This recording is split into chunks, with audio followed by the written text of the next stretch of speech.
창세기 2장 18절에 보면 하나님이 모든 것을 창조하신 이후에 사람이 혼자 사는 것이 좋지 않다라고 말씀하셨어요. 그래서 하나님께서 또 하신 일이 있죠. 뭡니까? 돕는 배필 하와를 지으시는 것이었습니다. 하나님께서 하와를 지으심으로 하나님과 아담, 하와 이렇게 셋이 온전한 공동체가 이루어지게 된 것입니다. 그런데 이 공동체가 깨어졌습니다. 무엇 때문이죠? 죄를 지었기 때문이죠. 인간이 죄를 범한 이후에 하나님이 찾으시자 숨어버렸습니다. 인류를 향한 하나님의 최초의 아이디어는 공동체였는데, 그런데 그 인류가 죄를 지음으로 말미암아 공동체를 깨어버린 거죠. 죄를 지은 이후에 사람에게 나타나는 행동 패턴, 변화가 있죠. 무엇입니까? 숨는 것이었습니다. 그 전에 하나님이 찾으시면 아담아 하고 부르시면 네 하고 같이 거닐었는데 이제 아담아 하니 그냥 숨어버리는 것입니다. 타락한 인간은 관계를 맺는 것을 어려워합니다. 하나님으로부터도 멀어지고 사람으로부터도 관계를 맺기가 어렵기 때문에 일정한 거리를 두려고 하려는 거죠. 관계가 깨어졌다라는 것은 공동체가 깨어졌다라는 것입니다. 관계가 멀어졌다라는 것은 공동체를 함께 이루지 못하고 있다라는 거죠. 오늘날 우리가 신앙생활을 하면서 주의해야 할 것이 있는데 그것은 무엇이냐면 개인주의입니다. 개인주의는 공동체를 깨뜨려 버리는 거죠. 오늘날 사회가 굉장히 불안해지고 있고 삭막해지고 있는데 여러 이유를 찾아볼 수 있겠지만 성경적인 관점에서 볼 수 있는 가장 중요한 원인은 무엇이냐 하면 공동체의 상실입니다. 공동체에서 점점 멀어지는 거죠. 그러면서 세상은 더 삭막해져 가는 것입니다. 성경은 끊임없이 공동체에 대해서 이야기합니다. 하나님께서 천지를 지으실 때부터 하나님은 우리가 라고 말씀하십니다. 하나님 자신을 엘로힘이라고 이야기하시죠. 힘은 복수를 의미하는데 히브리어는 우리는 영어나 한국말은 단수, 복수 이렇게 있는데 히브리어는 단수, 양수, 복수가 있습니다. 셋 이상이 될 때가 복수죠. 둘은 양수고요. 하나님 자신을 이야기하실 때 엘로힘, 복수를 쓰셨습니다. 성부, 성자, 성령 셋이 하나 되는 것을 그 연합 속에서 하나님은 공동체를 먼저 이루어 가신 거죠. 이 땅 가운데 허락하신 공동체는요, 하나님의 속성이 담겨 있는 것입니다. 아담이 그렇기 때문에 홀로 있는 것이 좋지 않았죠. 아담이 홀로 있을 때도 하나님이 부르셨지만 그 관계가 마음에 들지 않으셨어요. 그래서 하와를 지으신 것입니다. 그런데 그 공동체를 이루셨는데 공동체가 깨어져 버렸어요. 죄 때문이죠. 공동체를 잃어버린 사람들에게, 공동체를 잃어버리면서 점점 삭막해져 가고 메말라가는 사람에게 하나님이 그 공동체를 회복하기를 원하셨습니다. 그래서 주신 것이 무엇입니까? 교회입니다. 사도행전에 하나님이 이 땅 가운데 역사하시고 그리고 성자 예수님이 오시고 승천하시면서 성령을 보내셨어요. 그 성령이 임할 때 하나님이 말씀하신 것, 성자가 말씀하신 것, 그 성령이 임할 때 이 삼위 하나님, 공동체 하나님이 임하실 때 초대교회에 나타난 것은 공동체의 회복이었습니다. 그 회복 가운데 나타나는 모습은 무엇이냐면 서로가 각기 자기의 것을 자기의 것이라 주장하지 않고 기꺼이 내 것을 나누고 또 내 것을 가져다가 함께 내어놓음으로 공동체가 하나 되는 것. 그것이 바로 신약교회의 모습입니다. 신약교회는 이렇게 출발했습니다. 그렇기 때문에 우리가 교회에 올 때 나만이라는 존재가 있는 것이 아니라 우리라는 존재가 있는 거죠. 하나님은 깨어진 공동체를 회복하기 위해서 교회를 주셨는데 그 교회의 모습을 구약에도 주셨어요. 그 구약의 교회 모습이 어디입니까? 이스라엘 민족 공동체입니다. 창세기 12장에 보면 하나님이 아브라함을 부르십니다. 그런데 아브라함을 부르실 때 우리 여러분 다 잘 아시지만 한 개인을 부르신 게 아니에요. 이스라엘 민족을 부르신 것입니다. 아브라함 한 사람을 부른 것 같지만 하나님은 그 아브라함을 통해서 이스라엘 민족을 선택하신 것입니다. 하나님께서 그 백성들에게 십계명을 주셨는데 십계명에서도 중요한 메시지는 무엇입니까? 십계명의 핵심은 관계입니다. 사랑이죠. 하나님과의 사랑, 이웃과의 사랑. 그 사랑하라는 명령, 그 공동체 안에서 이루어가는 명령입니다. 예수님이 제자들을 부르시고 훈련하실 때도 1대1로 하지 않으셨어요. 12명을 부르셨습니다. 공동체로 부르신 거죠. 그래서 제자 훈련 가운데 중요한 훈련 중에 하나가 무엇이냐면 공동체 훈련입니다. 3년 동안 함께 동고동락하게 하셨어요. 그러면서 주님의 제자로 훈련해 가신 것입니다. 예수님께서 우리에게 또 하나님과의 관계 속에서 더 깊이 들어가라고 기도를 가르쳐 주셨습니다. 그 주기도문 첫 번째 구절이 어떻게 시작합니까? 하늘에 계신 내 아버지요. 내 아버지가 아니죠. 우리 아버지입니다. 기도는 어떻게 하는 거예요? 하나님과 나와의 관계가 아니라 우리라는 공동체 안에서 이루어지는 거예요. 하나님께서 우리에게 기도를 시작해라라고 말씀하실 때 공동체 안에서 이루어져야 한다는 거예요. 그런데 많은 사람들이 신앙생활을 착각을 하는 거예요. 하나님과 나만의 관계, 나만 잘하면 된다라는 거예요. 우리가 기도를 시작하고 배운 순간부터 우리는 그 하나님 안에서 공동체를 인정하는 것입니다. 주기도문은 나에서 시작하는 것이 아니라 우리에서 시작하는 것입니다. 사도행전에 나오는 교회 모습, 처음 교회가 시작되었습니다. 그 교회에서 나타나는 모습은 두 가지 모임이 있어요. 사도행전 오늘 본문 2장 46절을 보시면 날마다 마음을 같이하여 성전에 모이기를 힘쓰고 집에서 떡을 떼며 기쁨과 순전한 마음으로 음식을 먹고 날마다 마음을 같이하여 성전에 모이기를 힘썼습니다. 이게 이스라엘 백성들에게는 자연스러운 것입니다. 함께 백성들이 모여서 성전에 모여서 제사를 하고 그리고 화목제를 드렸을 때는 그 드린 제물을 온 백성이 예루살렘에 모인 온 백성이 함께 나누었습니다. 그런데 오순절날 성령이 임하신 이후에 그 이스라엘 공동체의 모임의 모습이 달라졌어요. 사도행전 2장 46절을 다시 한번 보시면 집에서 떡을 떼며 기쁨과 순전한 마음으로 음식을 먹고 전에는 예루살렘 성전에서만 같이 나누었는데 이제는 집에서 떡을 떼는 거예요. 교회가 세워지면서 달라진 모습입니다. 초대 교회의 모습을 보면 작은 단위의 모임이 일어났습니다.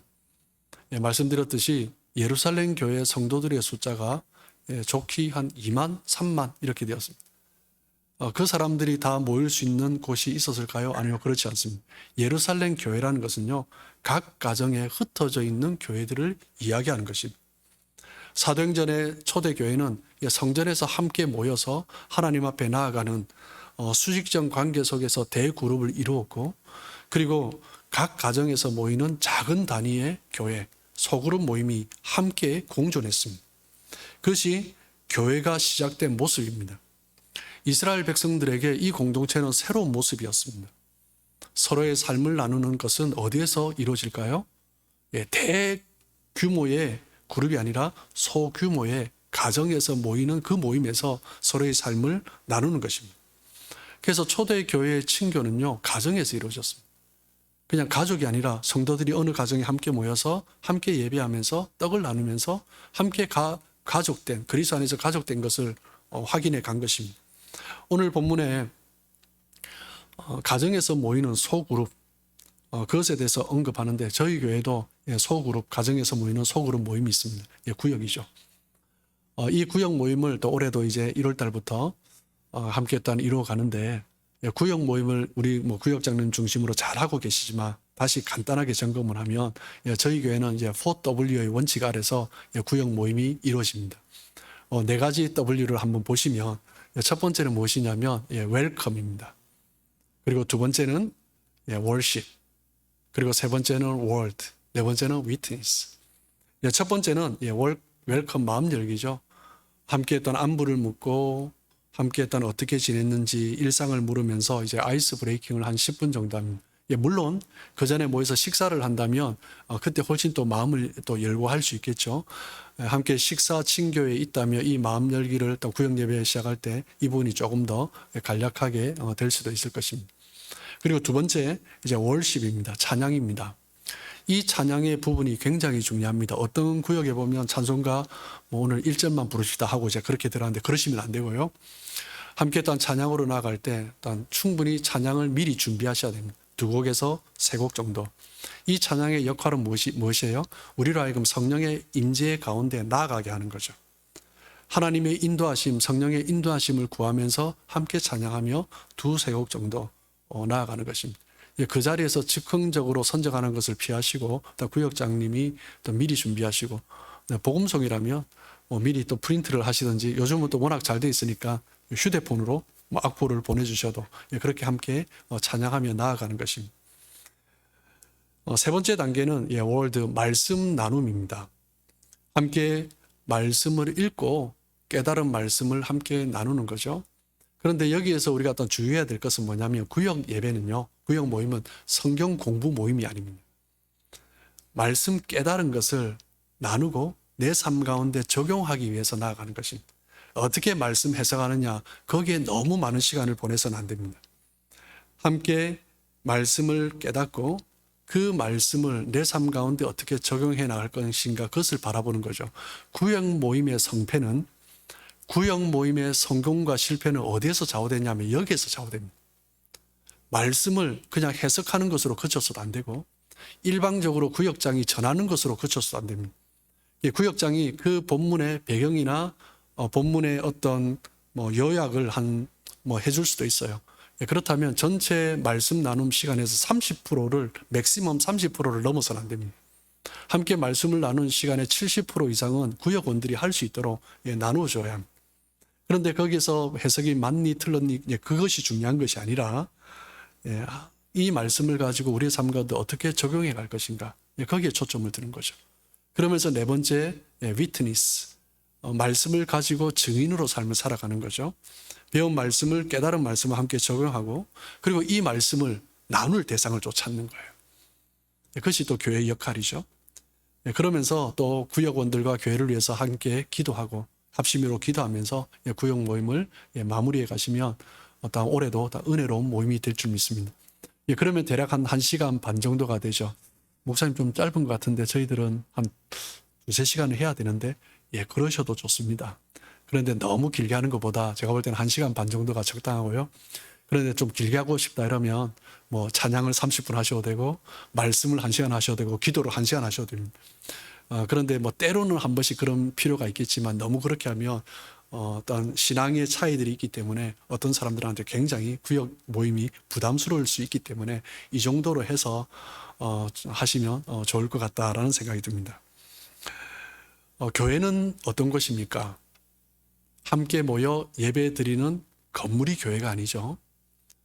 교회는 빌라델비아 교회라는 이곳이 교회가 아니라, 우리가 함께 모여 공적 예배를 드리고 흩어지는 그 순간부터 어떻게 보면 교회가 시작되는 것입니다. 그것이 성경에서 말씀하는 참된 교회의 모습입니다. 우리 교회는 어떻게 보면 구역이라는 그 소그룹이 정말 교회입니다. 오늘 본문을 보면 초대 교회에서는 2가지 모임이 일어났습니다. 성전에서 공적으로 모이는 예배, 그리고 가정에서 모이는 작은 그룹이 모이는 예배, 2가지 모임이 공존했습니다. 이 2가지가 균형을 이룰 때 건강한 그리스도인이 될 수 있고, 건강한 신앙인이 될 수 있고, 건강한 교회 공동체를 이루어갈 수 있습니다. 교회 공동체에서 모이는 예배는 수직적인 하나님과의 관계에 집중하는 시간입니다. 그런데 이 구역 예배는 어떤 것이에요? 수평적인 관계, 하나님을 통해서 내가 깨달은 것, 하나님을 만난 이야기를 함께 나누는 거죠. 그러면서 우리의 신앙을 서로 격려하고 한몸됨을 경험하는 것입니다. 한 곳에 너무 치우치면 이것이 없게 되는 거죠. 그러면 점점 신앙이 메마르게 되고 위선적으로 되는 것입니다. 내 삶 가운데 그 신앙의 모습이 나타나야 하는 거죠. 고린도전서 12장 27절에 보면 너희는 그리스도의 몸이요 지체의 각 부분이다 라고 말씀합니다. 우리는 다 연결되어 있는 거죠. 몸과 같은 존재들입니다. 제가 어깨가 좀 아파서 침을 맞은 적이 있습니다. 침을 어디에 맞았을까요? 어깨도 맞고 목도 맞고 등도 맞고 손도 맞고 발도 맞았습니다. 어깨가 아파서 갔는데 왜 손에도 발에도 침을 맞을까요? 온몸이 연결되어 있기 때문에. 그것이 바로 우리 교회다라는 거죠. 나는 눈이고 코고 입이고 손과 발, 나랑 관계없어. 예, 그것이 아니죠. 모든 신체 기관은 연결되어 있습니다. 연결되어 있다는 것은 무엇을 의미합니까? 책임이 있다는 것입니다. 한쪽이 아프면 나에게도 책임이 있다는 거예요.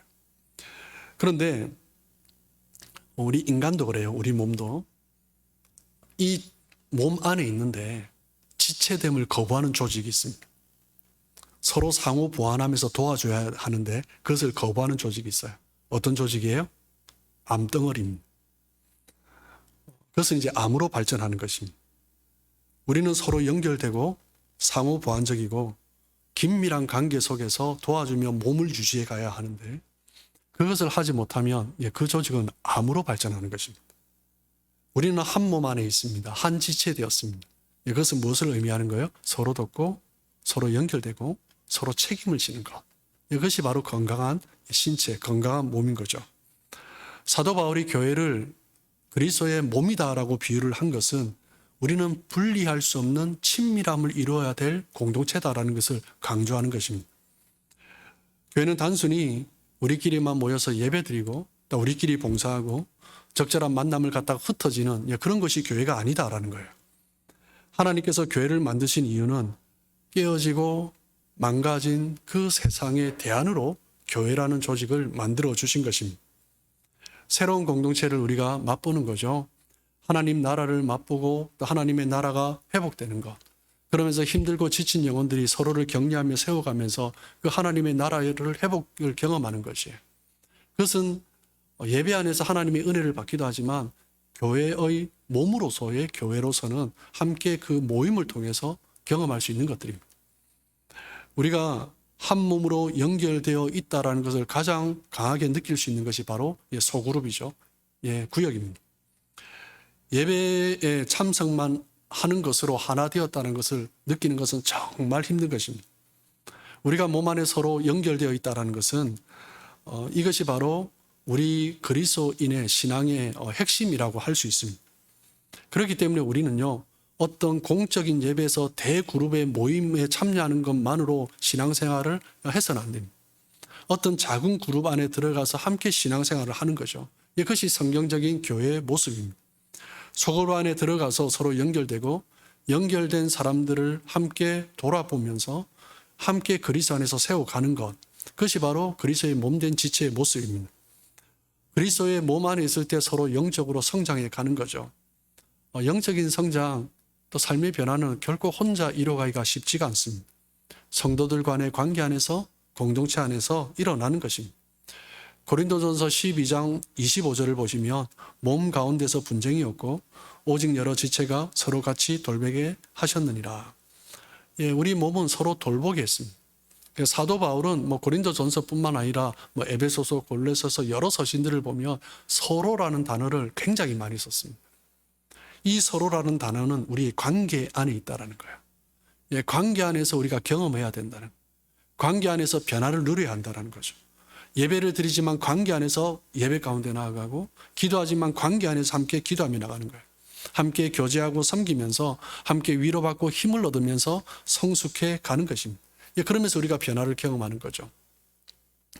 운동선수가 열심히 운동하고 훈련을 합니다.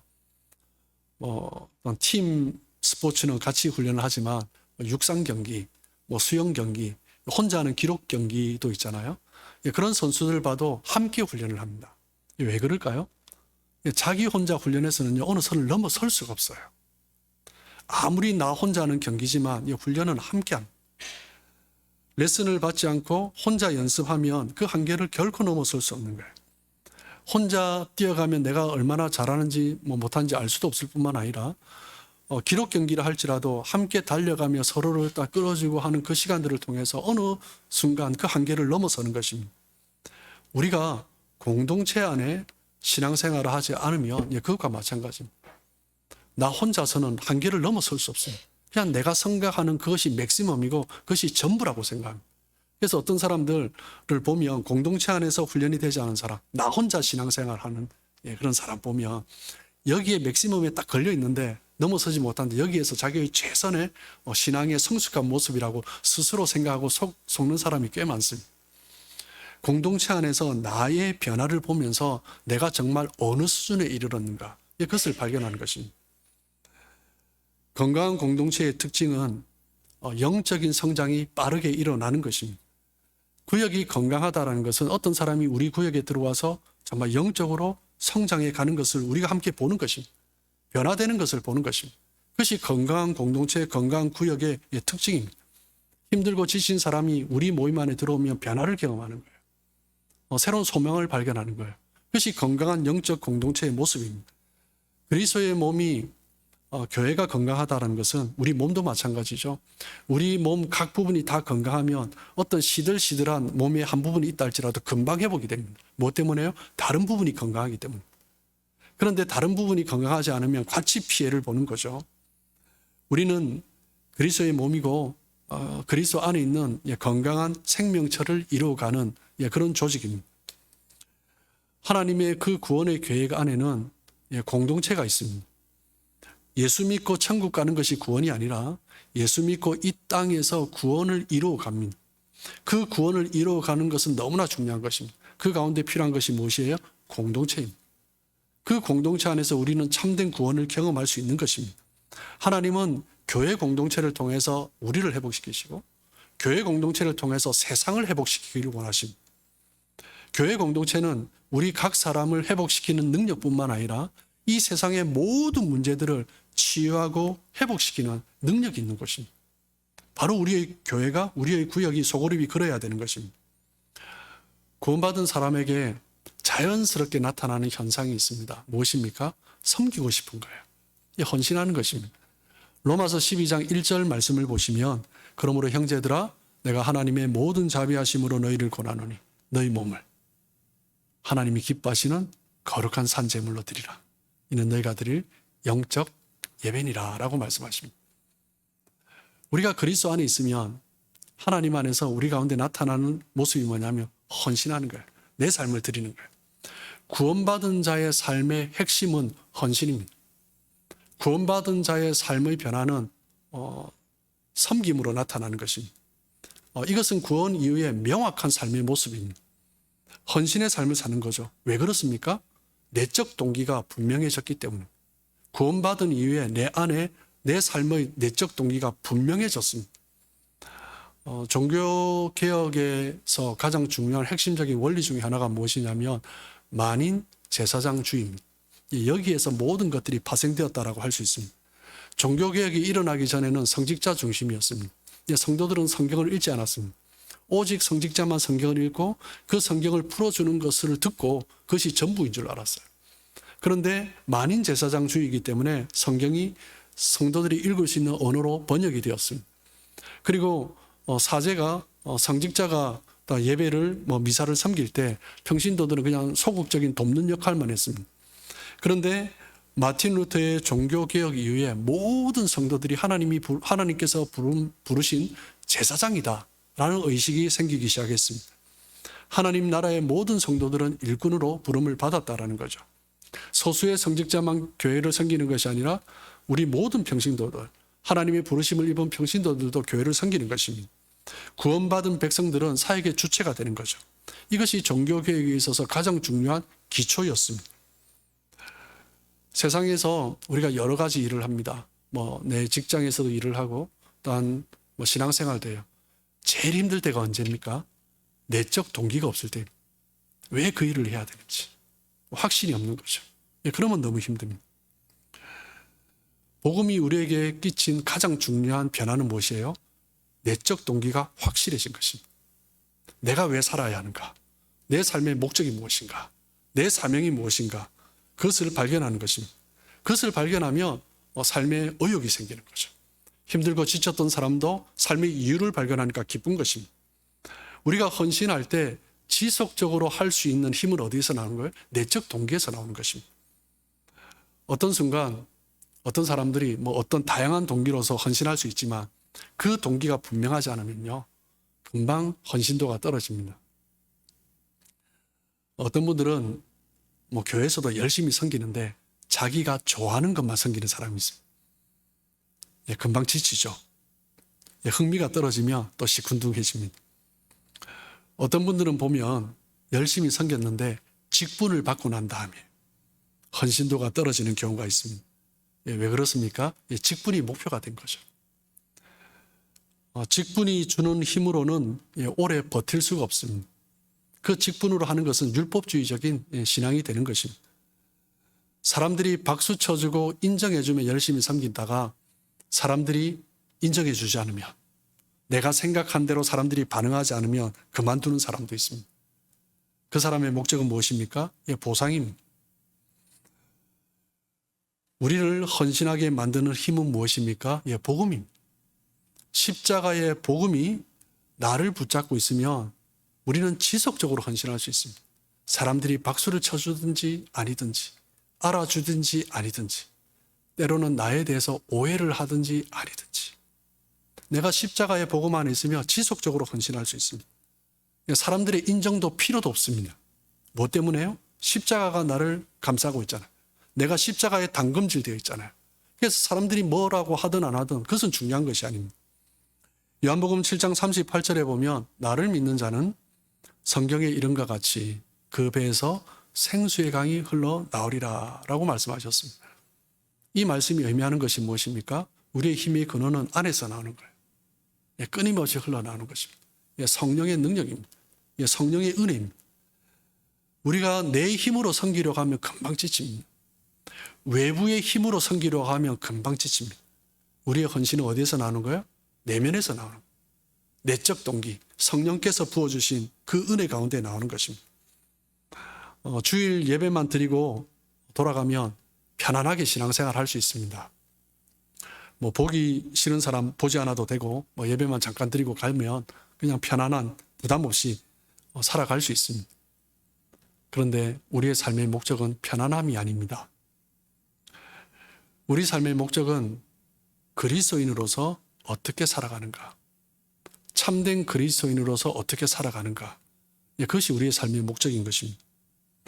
그것을 이루어가기 위해서 우리에게 필요한 것은 무엇이에요? 관계 안으로 들어가는 것입니다. 관계 안으로 들어가지 않고 참된 그리스도인으로 살아갈 수 있는 사람은 아무도 없습니다. 관계 안으로 들어가려고 할 때 관계가 쉽지 않다는 것을 우리는 다 알고 있습니다. 우리가 완전한 사람들이 아니기 때문에 관계 안으로 들어가면 갈등이 일어납니다. 내가 듣고 싶지 않은 이야기도 들을 수도 있습니다. 불편한 일이 생기기도 합니다. 그러나 우리 가운데는 또 다른 욕망이 있습니다. 우리는 관계를 두려워하면서도 또 마음 가운데 소망은 무엇이냐면 이 관계 안에서 기쁨을 누리고 싶은 거예요. 이 관계 안에서 정말 좋은 그 은혜의 나눔을 갖고 싶은 그런 열망이 동시에 있습니다. 왜 그렇습니까? 하나님이 우리를 그렇게 만드셨기 때문에. 하나님께서 태초부터 우리를 만드실 때 관계 안에 만드셨어요. 공동체 안에 만드신 것입니다. 그래서 우리는 결코 홀로 만족할 수가 없습니다. 결코 홀로 행복할 수가 없습니다. 지금은 불편해서 나 혼자 그냥 예배만 드리고 가야지 하지만 결코 그것이 나에게 신앙적인 기쁨을 주지 못합니다. 오늘도 우리 찬양대가 정말 귀한 찬양을 올려드렸는데 저희 교회 자랑 중에 하나가 찬양대인 것 같아요. 찬양대가 여러 파트가 있습니다. 보니까 소프라노도 있고 테너도 있고 알토도 있고 베이스도 있습니다. 각자 다른 소리를 냅니다. 또 악기도 있습니다. 여러 악기를 또한 함께 올려드리기도 합니다. 그런데 각자 다른 소리를 내지만 아름다울 수 있는 것은 무엇입니까? 지휘자의 하모니 안에서, 지휘자의 인도 안에서 하모니를 이루어가는 것입니다. 그럴 때는 한 파트, 한 사람이 내는 소리는 또 다른데 전체의 그 하모니 안에서는 너무나 아름답고 때로는 웅장하고 너무나 감격스러운 소리가 나오는 것입니다. 때로는 내 혼자 원하는 소리를 내고 싶어 하는 경우가 있습니다. 저희 교회는 그런 경우가 없지만 다른 교회 찬양대나 성가대 보면 성악을 전공하신 분 같아요. 자기 혼자 원하는 소리를 내는 사람이 있어요. 혼자 너무 잘하는데 그 찬양대는 그 성가대는 완전히 그냥 가슴 아픈 거죠. 어떤 사람은 자기가 원하는 소리를 내는 사람이 있습니다. 내 혼자 정말 편한 소리를 내고 싶은 거죠. 그렇게 교회는 이루어지지 않습니다. 다양한 소리가 지휘자의 인도 안에 하모니를 이룰 때 정말 멋진 찬양이 올려지는 거죠. 함께 한다는 것은 불편한 것입니다. 불편을 감수하는 이유는 무엇 때문입니까? 더 멋진 결과물이 있기 때문이죠. 내가 불편 속에서 훈련되어지면서 내가 더 성숙해 가는 것입니다. 우리는 그리스도를 머리로 한 생명체입니다. 이것이 바로 교회입니다. 교회가 정말 아름답기 위해서는 다양한 지체들이, 다양한 모습들이 그리스도의 인도함 안에서 하모니를 이루어야 하는 것입니다. 다양한 사람들이 교회에 모여 있습니다. 그런데 그 다양한 사람들이 하나님의 질서 안에서 움직여져야 합니다.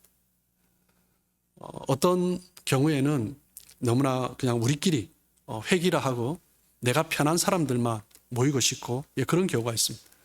어떤 교회는 보면 정말 특정한 부류의 사람들이 모여 있습니다. 특정한 지역색이 강한 교회가 있고 특정한 어떤 학벌, 거기에 또한 치중한 교회도 있습니다. 그것은 결코 건강한 교회의 모습이 아닙니다. 교회 안에는 어떤 차등을 두거나 계급을 매기거나 가치를 평가해서는 절대 안 됩니다. 교회는 모든 사람이 그 존재 자체로 귀한 것입니다.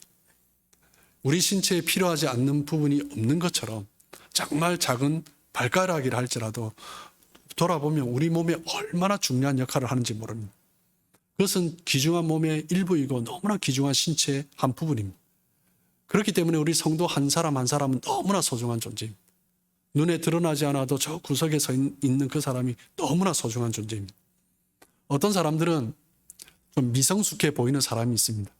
어떤 사람은 말만 하면 불편하게 하고 또 문제를 일으키는 사람이 있습니다.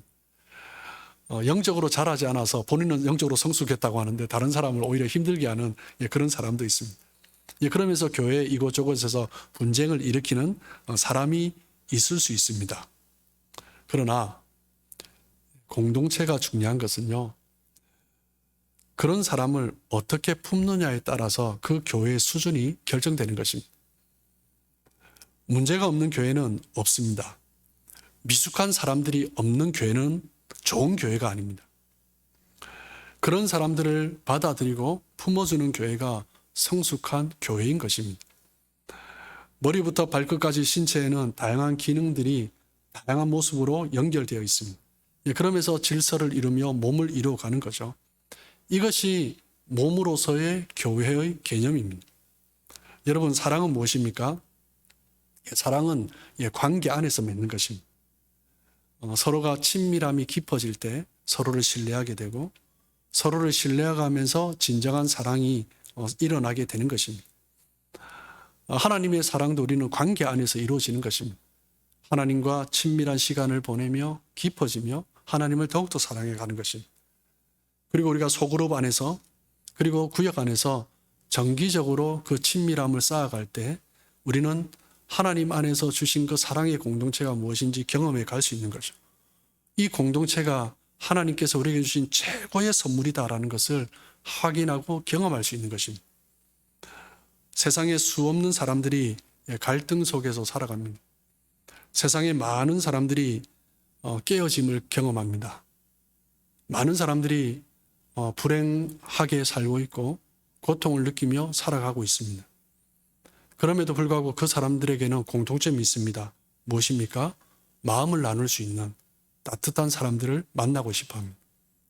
사랑을 받고 싶어 하고 사랑을 느낄 수 있고 함께 사랑하고 싶어 하는 그런 사람들을 찾습니다. 어느 곳이 그런 곳이 되어줄 수 있습니까? 바로 교회입니다.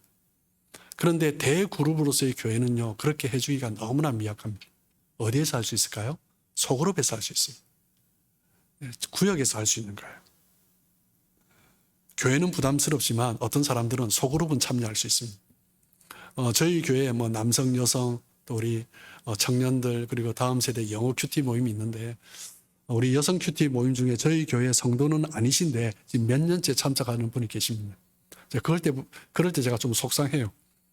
우리 성도들이 더 많이 참석해서 은혜 받으면 좋겠는데 우리 성도도 아닌 사람이 은혜 받고 막 있는 거죠. 변화된 모습을 제가 들어요. 그러면서 참 감사하지만 속상한 마음이 있습니다. 그런데 그것도 참 귀한 거죠.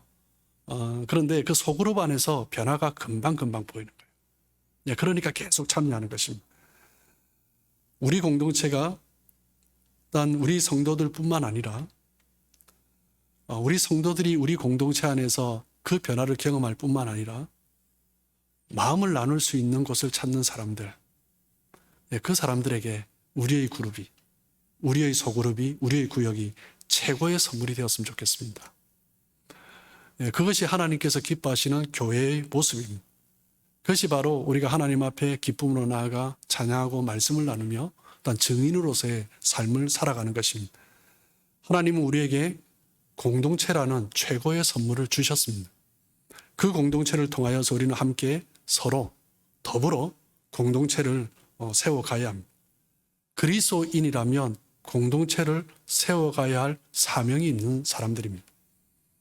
우리 모두가 사도행전에 그 교회 성도들의 모습을 본받기를 원합니다. 교회는 그것이 교회입니다. 대그룹으로 함께 모여 하나님 안에서 은혜를 받고 그리고 각자의 가정에 흩어져서 소그룹으로 함께 삶을 나누고 떡을 나누며 친구하며 예배하는 그 공동체가 교회입니다.